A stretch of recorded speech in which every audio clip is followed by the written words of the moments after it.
Andrea Kimi Antonelli est largement en tête du championnat et pourtant sa plus grande menace pour le titre ne s'appelle ni Hamilton ni Verstappen. Elle est cachée à l'intérieur de sa propre voiture et cette semaine, Mercedes a enfin réussi à mettre un nom dessus. Directeur technique de l'équipe, James Allison, a fini par identifier l'origine de la série d'abandons qui plombe Mercedes depuis plusieurs courses. Selon lui, toutes ces casses viennent du même endroit, une zone bien précise de la batterie. Autrement dit, ce n'est pas de la malchance, c'est un défaut commun, le même problème qui revient course après course. Et les dégâts sont déjà lourds. Au Canada, George Russell était en tête de la course quand sa voiture l'a lâché. À Barcelone, c'est Antonelli lui-même qui s'est arrêté alors qu'il roulait deuxième à quelques tours de l'arrivée, son tout premier abandon de la saison. 2 courses, 2 pannes et à chaque fois sur ce qui reste la meilleure voiture du plateau.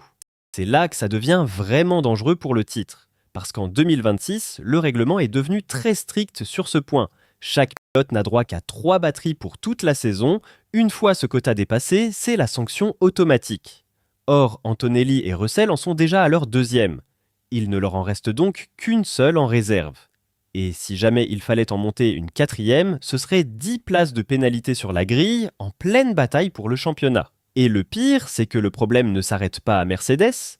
L'équipe fournit aussi ses moteurs à d'autres écuries et McLaren a déjà été frappé par les mêmes pannes.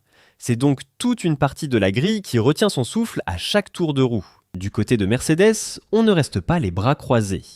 Allison a lancé le déploiement de modules revus sur toutes les voitures en espérant que la fiabilité remonte petit à petit. Mais il reste prudent, il ne donne aucune date ferme et il reconnaît lui-même que toute cette période est, selon ses mots, très douloureuse. Alors mesurons bien l'enjeu. Antonelli compte 41 points d'avance sur Hamilton. Sur le papier, ça paraît confortable.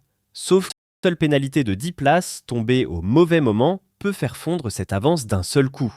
Et ça arrive au pire instant, juste au moment où Ferrari et Red Bull montent en puissance à l'entrée du Grand Prix d'Autriche.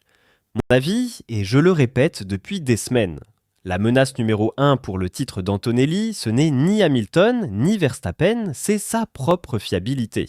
Parce que pour finir premier, il faut déjà finir, et un abandon coûte toujours bien plus cher qu'un 10e grappillé en piste. Mercedes a peut-être la meilleure voiture du plateau, mais aussi la plus fragile. Et ce serait quand même l'ironie cruelle de ce règlement 2026 ultra-électrique de punir précisément l'équipe qui l'a le mieux compris. Tant que la batterie tient, Antonelli reste mon champion désigné, mais le vrai compte à rebours, il est là, sous le capot. Pour vous, est-ce qu'Antonelli va réussir à tenir jusqu'au bout ou est-ce que c'est sa propre voiture qui finira par lui coûter le titre? Dites-moi tout en commentaire.